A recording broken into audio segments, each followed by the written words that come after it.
Olá, pessoal, boa tarde. Quarta-feira, dia 18 de setembro, está no ar o Bate-Papo Esportivo. Muita informação, debate, análise sobre tudo o que acontece no futebol do Brasil e do mundo. Vamos aos destaques do programa de hoje. Henrique fala sobre a recuperação no Brasileiro. Rumo à Argentina, Atlético viaja e quer trazer a vitória na mala. Copa do Brasil e Sul-Americana. Saiba a preparação dos times brasileiros. Isso e muito mais agora no Bate-Papo Esportivo.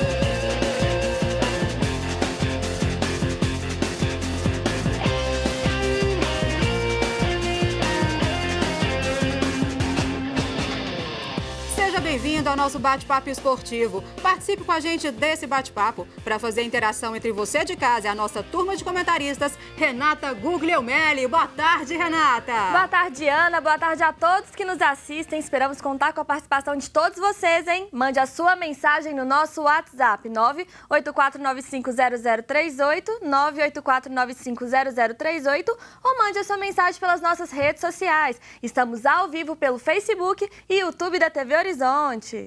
E você pode acompanhar o Bate-Papo Esportivo pelo seu celular. Basta baixar o aplicativo da Rede Catedral pelo Store ou pelo Google Play. É bem simples, baixe o aplicativo e confira o Bate-Papo Esportivo, assim como os demais programas da TV Horizonte e da Rádio América no seu celular. Vamos então apresentar os nossos convidados de hoje, começando por ele, Guilherme Guimarães. Boa tarde, Guilherme. Esperançoso com o Cruzeiro? Boa tarde, Ana. Boa tarde para quem acompanha o Bate-Papo Esportivo em casa, nas plataformas digitais.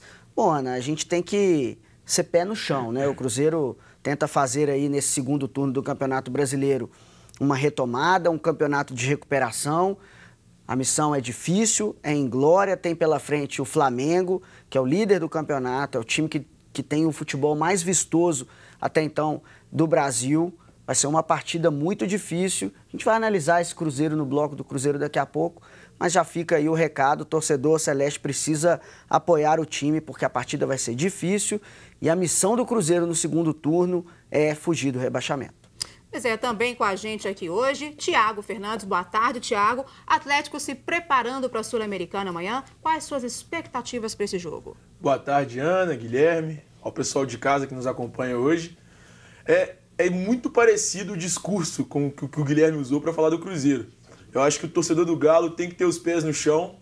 O time vem de uma sequência muito negativa e muito ruim no Campeonato Brasileiro. O time tem que mudar bastante em termos de forma de atuar, em termos de criação de jogadas, chegada ao ataque. O Atlético tem decepcionado bastante. Eu acho que precisa melhorar e muito para o jogo de amanhã contra o Colón. E também com a gente hoje, ele, que adora falar do América, que está numa boa fase. Felipe Minto, muito boa tarde. Gostando da atuação do América? Boa tarde, Ana. Boa tarde a todos. Quem nos acompanha de casa. Continua o América em franca recuperação no Campeonato Brasileiro da Série B, depois de um início muito ruim. 10 jogos de invencibilidade. A sequência que o América tem agora é uma sequência que vai provar se o time vai brigar até o final para subir. São confrontos diretos contra o Sport, fora de casa na sexta-feira. Depois tem Brasil de Pelotas, CRB, Bragantino, todas as equipes que estão lá em cima. Então, chegou o momento do América se afirmar e mostrar que pode brigar por algo a mais no fim do ano no Campeonato Brasileiro. Bom, vamos falar um pouco agora sobre a torcida, que é o 12º jogador que sofre com o time e não abandona nunca, né, gente? Se tem uma coisa que o Cruzeiro e Atlético têm em comum em 2019 é que suas torcidas estão insatisfeitas com o resultado e protestaram bastante. Antes do embarque para a Argentina, uma torcida organizada do Atlético esteve presente em Confins protestando contra os jogadores. O que você acha disso aí, Thiago? Eu acho que é normal a torcida protestar, Ana, e acho que a torcida está no direito dela de protestar. Acho que talvez não sei se o aeroporto seria o lugar exato e o ideal para que houvesse um protesto. Acho que tá aí o estádio, o torcedor tem esse direito de protestar no estádio, tem esse direito de protestar talvez até na porta do CT, desde que não seja com violência. Acho que o protesto é sempre válido e de forma pacífica. Então, acho que a torcida do Atlético está no direito de protestar. O time não vem bem na temporada. São 5 derrotas consecutivas, uma delas para o Inter B dentro de casa, com quase 20 mil pessoas na Independência. Então, o torcedor tem direito, sim, de estar insatisfeito. O momento não é bom, não agrada em nada ao atleticano. E é normal esse protesto, acho que é válido. Acho que até falta um pouquinho mais de protesto por parte do torcedor do Atlético dentro do estádio em si, porque eu acho que o time não tem rendido o suficiente nessa temporada. Ô, Guilherme, todo protesto é válido desde que não haja violência, não é isso? Justamente. A gente vê agora do lado atleticano esse protesto no aeroporto, como bem disse o Thiago. O Cruzeiro viveu aí na última semana dias intensos de protesto, desde a derrota por 4-1 para o Grêmio, aqui o torcedor já iniciou essas manifestações no Independência mesmo, e durante a semana houve foguetório na porta de casa de dirigente, protesto na porta da Toca da Raposa 2, e isso é comum no futebol, os protestos. O que a gente não pode dizer que é normal são esses protestos violentos. Isso a gente condena, e condena com toda razão. O torcedor, eu sempre falei isso aqui, tem que protestar no estádio. Eu até concordo que se for protestar na porta do CT, que use a criatividade, né? Até mesmo houve um torcedor do Cruzeiro na semana passada, que ele até tentou usar a criatividade, mas eu acho que é um protesto agressivo ainda. Levar garrafa de cachaça, 11 garrafas. Não, eu acho assim, a partir do momento que se invade a privacidade, né, igual vai na casa do presidente, na casa do diretor, fica lá plantado na porta, eu acho que aí já extrapola. Você não concorda, Felipe? Sim, a mesma torcida que faz o protesto é a torcida que, quando o time está bem, vai apoiar. Então, é o reflexo da má fase das equipes de Belo Horizonte que estão passando pelo campeonato. O Cruzeiro precisa reabilitar o quanto antes, porque o campeonato vai passando, já passou um turno do Campeonato Brasileiro, agora a gente começa o segundo turno e o Cruzeiro está na zona de rebaixamento. Então, a reabilitação do Cruzeiro é para ontem. O Atlético, que a gente viu há pouco tempo brigando pelo título, hoje a gente já vê que título é uma coisa muito distante para o Atlético. Certo que está focado na Sul-Americana, mas caso não venha o título da Sul-Americana, também é fundamental que o Atlético se mantenha entre os primeiros, pelo menos num G6, para a próxima temporada. Já pensando na próxima temporada, não disputar a próxima Libertadores é uma queda de renda absurda. O Cruzeiro já não vai conseguir disputar, então que o Atlético consiga estar na próxima Libertadores. E, Thiago, na semana passada, os torcedores realizaram vários protestos. Você acha que isso foi benéfico ou maléfico para o Cruzeiro? Sinceramente, Ana, eu acho que assim, interfere sim no dia a dia do atleta. Eu acho que o atleta passa a perceber ali que, olha, a partir desse momento, a torcida não está apoiando tanto o que nós temos feito aqui no clube. Eu acho que acaba... É porque é difícil dizer que isso interfere 100% no rendimento dele em campo. Eu acho que interfere no dia a dia. Eu acho que o jogador, o treinador, enfim, o profissional do futebol passa a pensar mais vezes numa ação que ele vai tomar, numa determinada ação dentro do cotidiano dele no clube.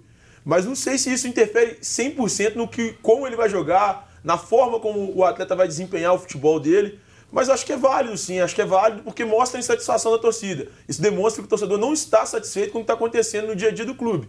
E por isso eu creio que seja válido. Mas se isso interfere realmente, eu não sei se isso interfere 100% na performance, no desempenho do jogador durante uma partida, não. É interessante, Guilherme, é que o protesto foi a favor do Rogério Ceni. Quer dizer, os torcedores não estão contra o Rogério, mas estão contra a diretoria e a forma com que ela vem conduzindo o time, não é por aí? O discurso é esse. E acho que o jogador, esses protestos interferem negativamente porque os atletas ficam com receio. Você falou muito bem, Thiago, e o Felipe também comentou, o jogador ele vai para a rua, poxa, não estou dizendo que ele vai para a rua para sair à noite, essas coisas, mas sai para ir no shopping, na padaria, o cara fica com receio. O que eu vou encontrar aqui? O que vai acontecer? Posso ser acuado na rua. Ele não tem essa certeza de que não vai acontecer, mas também não tem a certeza que vai acontecer. Então ele fica com medo. Fica com medo. Sim. E esse é o detalhe. Então isso é interessante de pensar e analisar. Tem um exemplo, Pio, que me vem à cabeça aqui, que é o do Bruno Henrique no Palmeiras recentemente. Ele foi sair com a esposa dele para passear com o cachorro. Ele e a esposa foram passear com o cachorro. E saiu na internet toda? Saiu na internet, exatamente. Um torcedor parou para cobrá-lo, para cobrar o melhor desempenho do Palmeiras.